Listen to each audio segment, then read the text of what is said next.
For a while now, players have been complaining that there have been too many legendary creatures in standard Magic sets. And Mark Rosewater actually commented on that on his Blogatalk. He said that they are consciously trying to lower legendary creatures in Premier sets, which I assume that means mostly standard sets. It may also include Modern Horizons style sets. As you can see here in the new set, Duskmourn, which is about to come out, pre-release is happening as I speak, there are 19 legendary creatures unique to Duskmourn. And so this actually kind of falls in line with some of the other more recent sets, and it is noticeably lower than other sets like Dominaria United and Lord of the Rings. So players are happy that this is a lower number, but some players want an even lower number, and we'll get into that in just a second. But before that, I'd like to remind everybody to subscribe. I'm very close to 2,000, and I'd like to get there in the next week or so. That'd be really great. So yeah, going back to the graph here, and actually this is a question I posed to the audience. What is the sweet spot for legendary creatures in a standard set?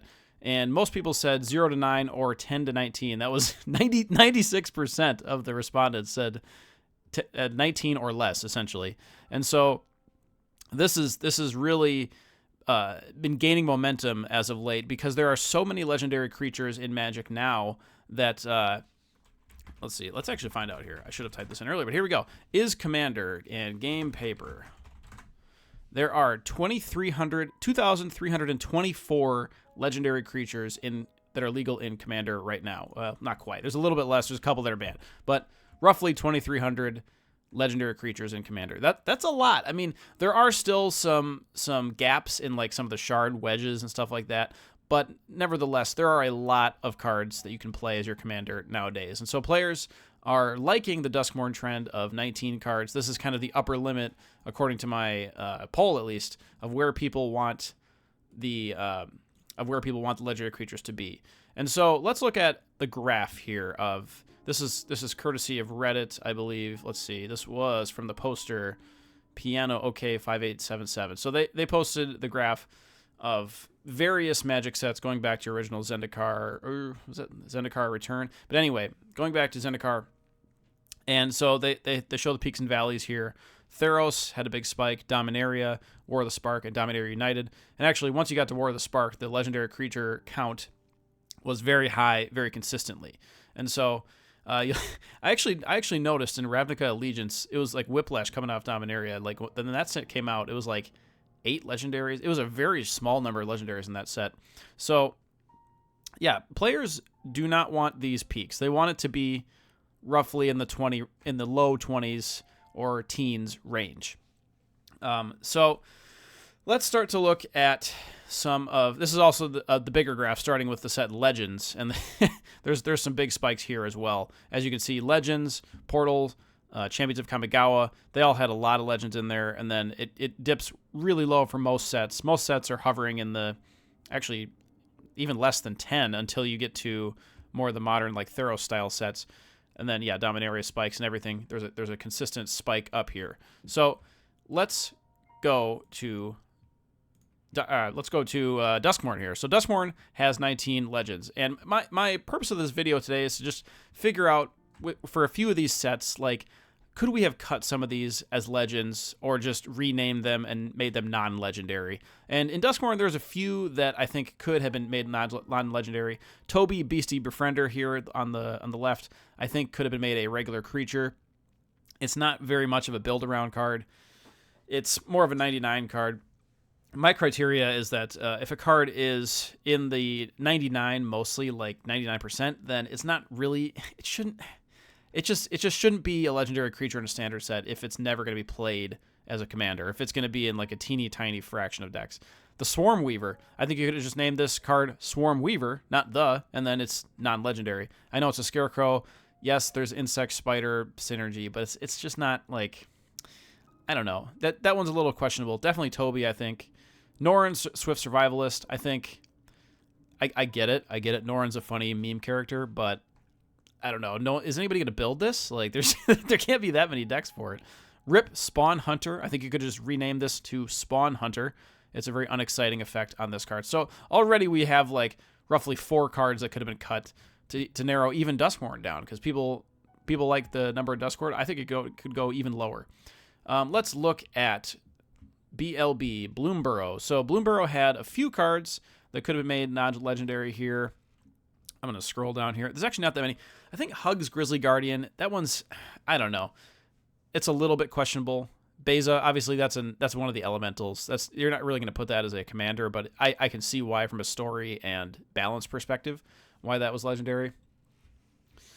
Let's see.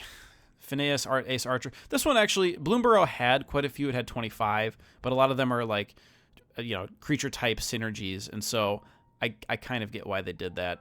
These all are honestly probably fine, mostly. Yeah, so Bloomburrow, it had a higher number than average, but I think it's probably fine. Yiger Eater Vol, I guess that's another elemental, so yeah, building around it, I guess, it's just not my jam. But yeah, okay, going to OTJ, Thunder Junction. This one had a lot of legendaries, 43. So scrolling through OTJ, what could we have cut from the legendary count? I actually kind of like a lot of these at the top. Let's see. Sotaru maybe, or Satoru. Fibblethip. Look, I know Fibblethip is funny. It's on my channel banner, but it's like, I don't know. Is anybody building around that? Like, I don't know. What do we have? Kellen the Kid. Kellen the Kid is cool. That's a cool one. I should actually have brought these up on EDH Rec. That would have probably been a better way to do it. But yeah, okay. Baron Bertram Greywater. I think a lot of the uncommon legendaries could stand to just not be legendary. This could have just been a card. It could have just been rename it and it'd be fine. Calamity Galloping Inferno. There's other legendary red creatures that do a similar thing. I get it. It's a horse mount. A horse. Oh, it is a mount. Yeah. I'm just looking at things that could be made into commanders. Oh, Jolene Plundering Pugilist. Definitely not super exciting to build around. Another uncommon. Most of these uncommons. Crom, Violent Cacophony. Like, I know Crom is also another character from the Commander decks. So, yeah. And OTJ was like a convergence of various legendary creatures. So they brought them in. At least they had a story reason to do it, but I think it was maybe not ideal to do that. Gem, Lightfoot, Sky Explorer. This is just another very unexciting, uncommon. Beginning of your end step, if you haven't cast a spell from your hand, draw a card. So you draw a card. Like, it's just, it's a limited card. It's fine. But, come on. Like, that's just, we don't need that for a legendary. Going to MKM. Here we go. We have a bunch of cards that are pretty popular. Aurelia, Masker Girl, Rakdos, Delny, obviously. Anzrag was pretty popular as a commander. Oh, yeah, Voja is, like, super toxic as a commander. Arguably, people would say this card should not have been printed, Voja, but I think if it was just tuned a little bit. Pride of the Hulklate. I keep looking at this one. I know people have built it on EDH Rec. It does have, like, a presence there. But, like, it's...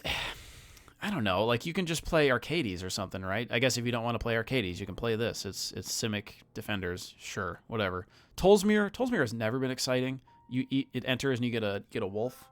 I mean, this one makes a lot of power, I guess. But the problem is it's a legendary wolf, so Tolsmere has just never been exciting to me. I don't know why that's such a big deal. Trostani, Three Whispers. Like, I understand it's a mythic and it's a big character in the story, but like this is... I mean, I guess you could build around it. You could have like a pinger or something with Death Touch. You could play it politically and give other people Death Touch and Double Strike. It's just not. Why would you build around it? I don't know. If you really want to play Rattlesnake, I guess that's an option. Ezram, Agency Chief. That's in the thumbnail. This card is just. It's just not like. It's just not exciting. It's a 5 mana, 5/5, investigate, ETB, and then you can give it like Lifelink or Hexproof. It's just blah blah, not good. So there we already grabbed a handful from there. Going to LCI, Lost Caverns of Ixalan, 29 cards. So we're scrolling through here. MKM, so we had, let's count. So we had 19, 25, 43, 25, 29 LCI. So, we're kind of in the middle range, but yeah, we want to get a lot of this stuff down to roughly 20 or so. I think that's a reasonable number. Kutsil, Malamute Exemplar. I know you can build around this, but it doesn't, like, it's not really, like, people play it in Cats decks, right? Or maybe equipment decks. But, yeah, which is kind of both. Cats also have equipment. The Gods, obviously, are legendary. Bartolome del Presidio. This card here did not need to be legendary. Like, you're not going to build around it. Anim Pakal, maybe, I guess.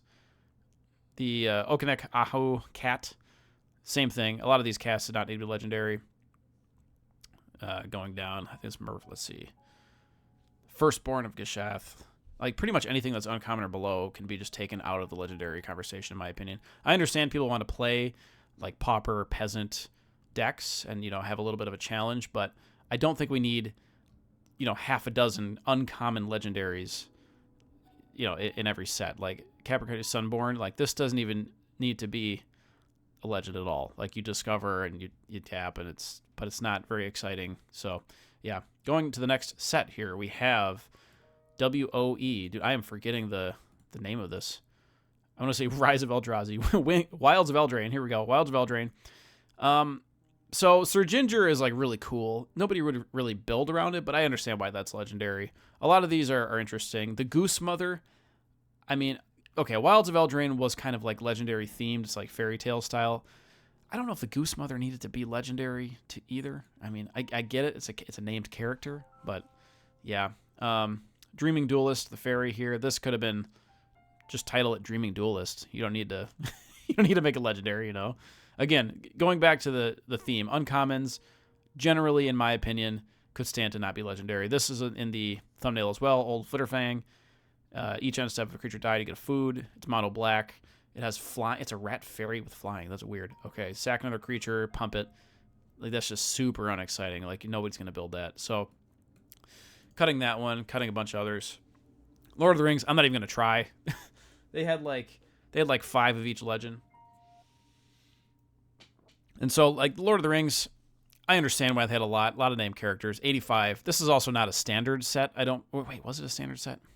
This was kind of like a Universes Beyond set. So it was, I'll give it a pass. I'll give Lord of the Rings a pass. Going to MOM, A March of the Machine.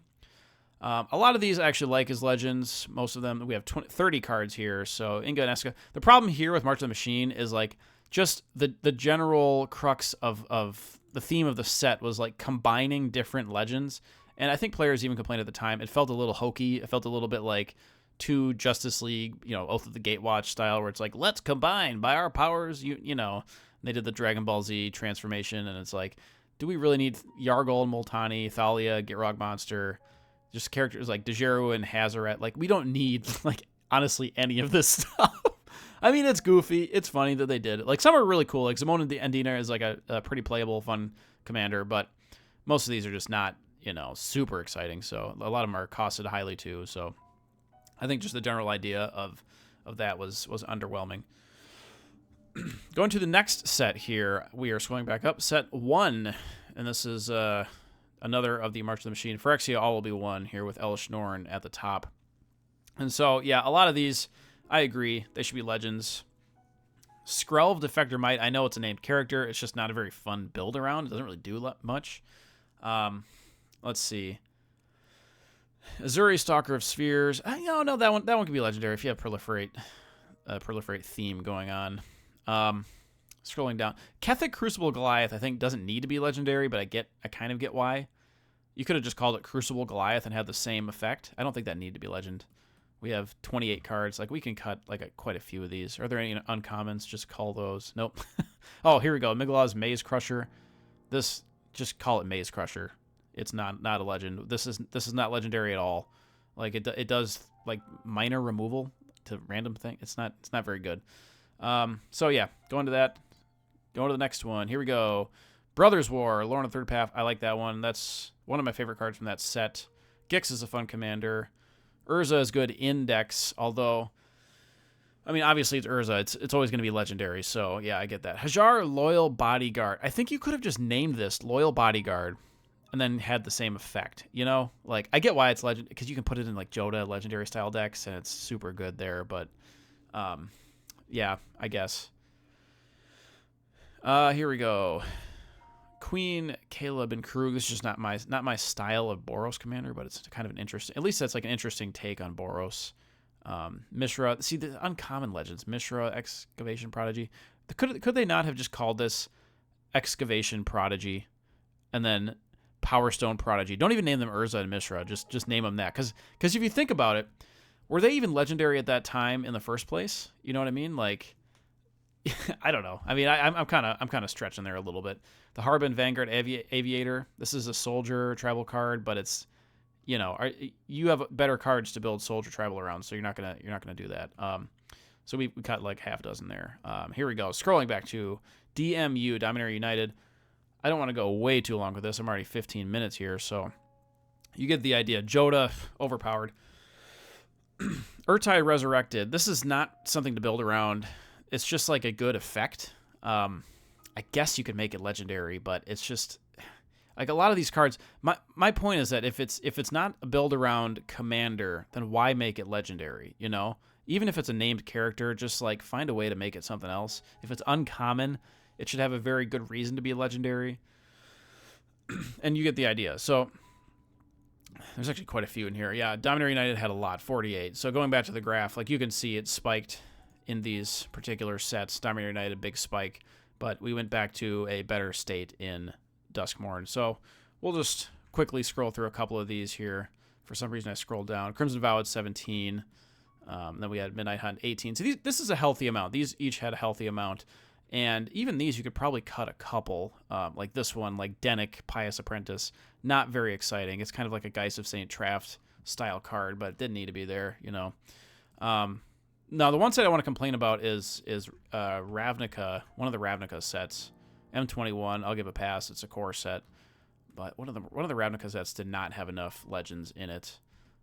Here we go. So, War of the Spark, I believe. Oh, here we go. This is RNA, so Ravnica Allegiance.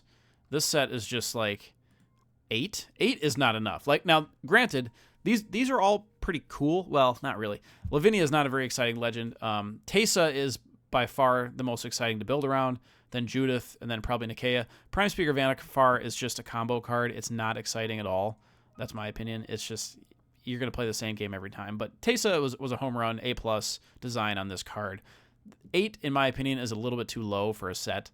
I know that you can do a few more than that. I think at least a dozen per set is my personal preference. So, you know, going back to that poll, like I'd be in the 10 to 19 range if I had to answer that. But yeah, what do you guys think about legends in standard sets? Do you think that there are too many, not enough?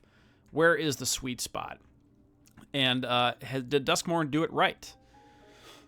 And so yeah, let me know in the comments, and be sure to like, comment, and subscribe. And until next time.